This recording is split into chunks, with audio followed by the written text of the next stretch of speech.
ಮನೆಯೊಂದು ಮೂರು ಬಾಗಿಲು ಅಂತ ನಾವು ಆಗಾಗ್ಗೆ ಬಿಜೆಪಿಗೆ ಹೇಳ್ತೀವಿ. ಯಾಕೆ ಅಂದರೆ ಬಿಜೆಪಿಗೆ ಅಧಿಕಾರಕ್ಕೆ ಬಂದರೆ, ಅಧಿಕಾರಕ್ಕೆ ಬಾರದೇ ಇದ್ದರೂ ಮನೆಯೊಂದು ಮೂರು ಬಾಗಿಲು.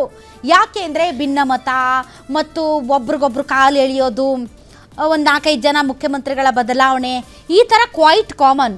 ಆದರೆ ಕಾಂಗ್ರೆಸ್ ಪಾರ್ಟಿಯಲ್ಲಿ ಭಾಳ ವರ್ಷಗಳ ನಂತರ ಸಿದ್ದರಾಮಯ್ಯನವರ ಏಕಚಕ್ರಾಧಿಪತ್ಯ ನಡೀತಾ ಇತ್ತು. ಹಾಗಾಗಿ ಇಲ್ಲಿ ಒಂದು ಸ್ವಲ್ಪ ಭಿನ್ನಮತ, ಒಳಬೇಗುದಿ, ಮನೆಯೊಂದು ಮೂರು ಬಾಗಿಲು, ಈ ರೀತಿಯಾದಂಥ ವಾತಾವರಣ ಇರಲಿಲ್ಲ. ಆದರೆ ದಿನದಿಂದ ದಿನಕ್ಕೆ ಇದು ಇನ್ನೂ ಹೆಚ್ಚು ವರ್ಸ್ಟ್ ಆಗ್ತಾ ಇದೆ ಹೊರತು ಡ್ಯಾಮೇಜ್ ಕಂಟ್ರೋಲ್ ಆಗುವಂತಹ ಯಾವುದೇ ಒಂದು ದೊಡ್ಡ ರೀತಿಯಾದಂಥ ಚಟುವಟಿಕೆಗಳು ನಡೀತಾ ಇಲ್ಲ.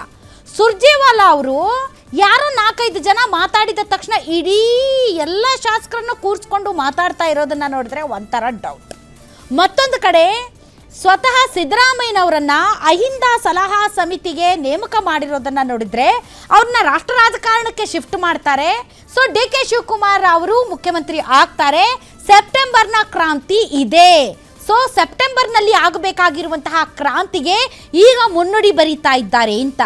ಅದಕ್ಕಿಂತ ಒಂದು ಹೆಜ್ಜೆ ಮುಂದೆ ಹೋಗಿ DK ಶಿವಕುಮಾರ್ ಅವರ ಪರ ಲಿಂಗಾಯತ ಸ್ವಾಮೀಜಿಗಳು ಬ್ಯಾಟಿಂಗ್ ಮಾಡ್ತಾ ಇದ್ದಾರೆ.